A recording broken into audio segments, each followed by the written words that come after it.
Hello everyone, welcome to back my YouTube channel master coaching. Friends, इस video में समझेंगे हम आपका जो प्रैक्टिकल होगा, जो 25 जनवरी से स्टार्ट है प्रैक्टिकल, उसमें एक वाइवा होगा और प्रैक्टिकल की कॉपी कैसे लिखी जाएगी और वाइवा में कैसे कैसे क्वेश्चन मालूम करते हैं और आप कौन सा चार्ट बनाएंगे। अगर आपने चार्ट बनाया है ट्रांसफॉर्मर का, अगर आप क्लास 12th के अंदर हैं, अगर आपने प्रैक्टिकल में क्या किया है, ट्रांसफॉर्मर बनाया है, तो उससे रिलेटेड क्या क्या क्वेश्चन पूछे जाएंगे वाइवा के अंदर, ओके, वो समझते हैं। देखिए, ये है क्लास 12th की फिजिक्स का प्रैक्टिकल का, ये वाइवा के मोस्ट इंपोर्टेंट क्वेश्चन है। आपको केवल यही तैयार करने हैं अगर आपने ट्रांसफॉर्मर का चित्र बनाया है तब।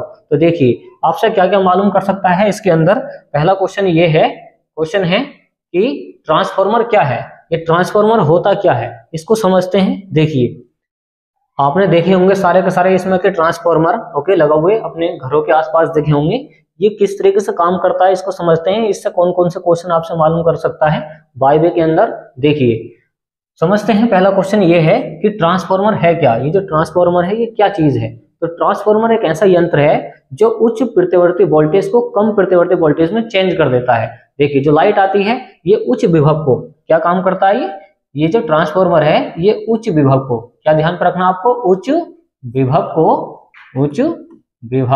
को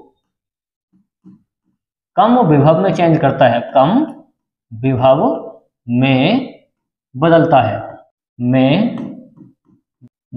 है, तो आपको ध्यान पर रखना है कि जो ट्रांसफॉर्मर है ये उच्च प्रतिवर्ती वोल्टेज के विभव को कम विभव वाले प्रतिवर्ती वोल्टेज में चेंज कर देता है, ये जो ट्रांसफॉर्मर है, ओके। देखिए, नेक्स्ट वाला क्वेश्चन आपसे मालूम कर सकता है दूसरा, कि ट्रांसफॉर्मर किस सिद्धांत पर कार्य करता है। ये जो ट्रांसफॉर्मर है ये कौन सा सिद्धांत पर काम करता है, उसका नाम है अन्योन्य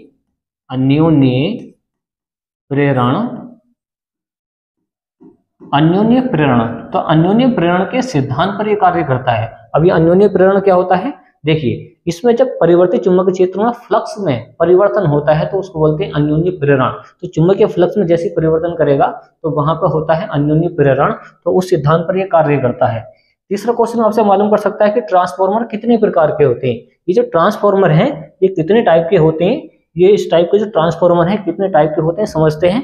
देखिए, ये कितने टाइप के होते हैं, देखिए ये दो टाइप के होते हैं। नंबर एक होता है ऊंचाई ट्रांसफॉर्मर,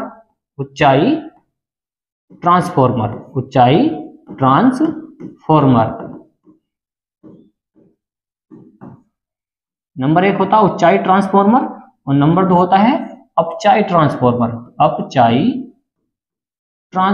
तो ये दो ध्यान पर रखें, अपचाई ट्रांसफॉर्मर और ऊंचाई ट्रांसफॉर्मर।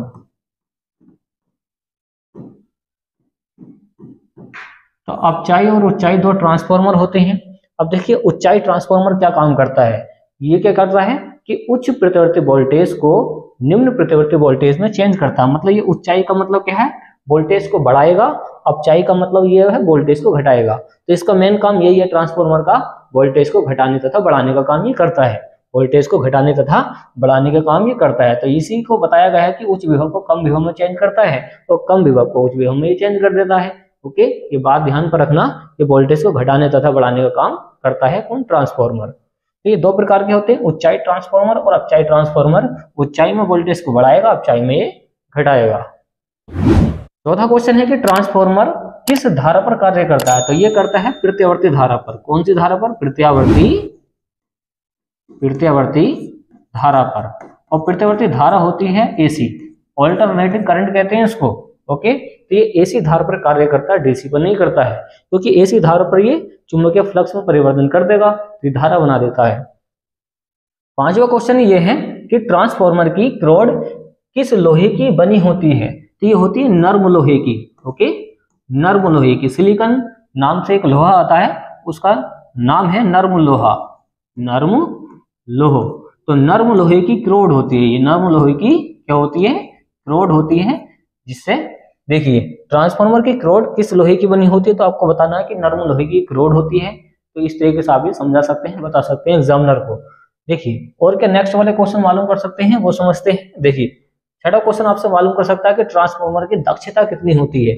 दक्षता का मतलब ये है कितनी इसकी पावर होती है। तो ये होती है आपकी 90% से लेकर 98%, और दक्षता को कहते हैं ईटा, ये जो ईटा होती है, ओके, इसको बोलते हैं दक्षता। क्या बोलते हैं फ्रेंड्स? दक्षता। तो ट्रांसफार्मर की दक्षता 90% से 98% मानी जाती है, ये ध्यान पर रखना। ओके, 7वां क्वेश्चन क्या मालूम कर सकता है कि ट्रांसफार्मर में क्रोड को पटलित क्यों रखा जाता है? ये जो क्रोड है इसके अंदर रखा हुई, इसको पटलित क्यों रखा जाता है, इसको समझते हैं। देखिए, तो ट्रांसफार्मर में क्रोड को पटलित इस वजह से रखा जाता है क्योंकि इसमें हानि नहीं होती है। तो इसमें भंवर धाराओं से, इसमें भंवर धाराएं उत्पन्न होती हैं। भंवर धाराओं से होने वाली हानि से बचाने के लिए, तो हानि से बचाने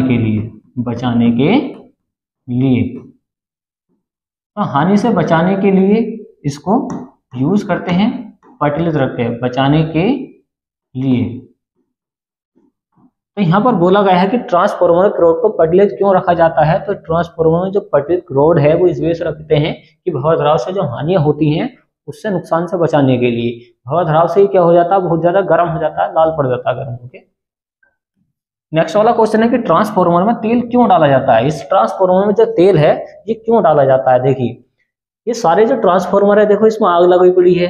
ओके, ये सारे जो ट्रांसफार्मर है इसके अंदर अलग से तेल डाला जाता है। क्यों डाला जाता है इसको समझते हैं। देखिए, ट्रांसफार्मर में तेल डाला जाता है ट्रांसफार्मर को ठंडा रखने के लिए,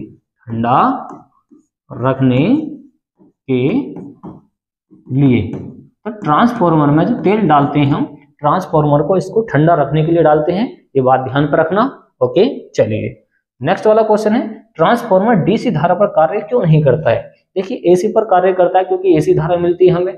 ओके, डीसी वाली जो धारा होती है वो बैटरियों के अंदर होती है, डायरेक्ट करंट कहते हैं इसको। तो ये डीसी पर कार्य क्यों नहीं करता है? क्योंकि डीसी पर, देखिए ये है, मतलब ट्रांसफार्मर ये है डीसी धारा पर परिवर्ती चुंबकीय क्षेत्र नहीं बना पाता है। तो यहां पर लिख सकते हैं परिवर्ती चुंबकीय क्षेत्र या चुंबकीय फ्लक्स नहीं बना पाता है, चुंबकीय फ्लक्स नहीं बना पाता है। तो ये बात ध्यान पर रखना। इसका आंसर क्या है कि ट्रांसफार्मर डीसी धारा पर कार्य क्यों नहीं करता, डायरेक्ट करंट पर कार्य क्यों नहीं करता है? क्योंकि डीसी धारा पर ये परिवर्तित चुंबकीय फ्लक्स नहीं बनाएगा, तो धारा वहां पे नहीं बनेगी। नेक्स्ट वाला क्वेश्चन है कि ट्रांसफार्मर की खोज किसने की थी? तो ये भी पूछा जा सकता है एग्जाम में। देखिए, ये ट्रांसफार्मर है, ये फैराडे के नियम के अनुसार कार्य करता है। ओके, तो यहाँ पर आप लिख सकते हैं कि ट्रांसफार्मर की खोज फैराडे ने की थी। किसने? फैराडे ने की थी। तो ये बात ध्यान पर रखना कि ट्रांसफार्मर की जो खोज करी है इसकी, वो फैराडे ने की है। तो टॉप 10 ये मोस्ट इंपोर्टेंट बायवे के लिए क्वेश्चन है। अगर आपने चित्र बनाया है किसका, ट्रांसफार्मर का, तो आप ये आराम से इसका आंसर समझा सकते हैं एग्जामिनर को। ओके, और आप इसका स्क्रीनशॉट भी ले सकते हैं। चलिए,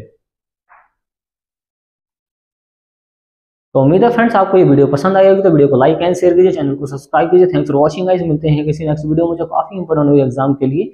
तो देखिए फ्रेंड्स, अगर आपको इसी तरीके की वीडियो चाहिए जो प्रैक्टिकल में आपके 30 में से 30 नंबर अगर आपको लेने हैं, तो आपको ये देखनी पड़ेंगी, समझने पड़ेंगे कैसे क्वेश्चन मालूम करते हैं। ओके, प्रैक्टिकल की कॉपी कैसे लिखी जाती है, ये सारा कुछ आपको इस चैनल के माध्यम से बताया जाएगा।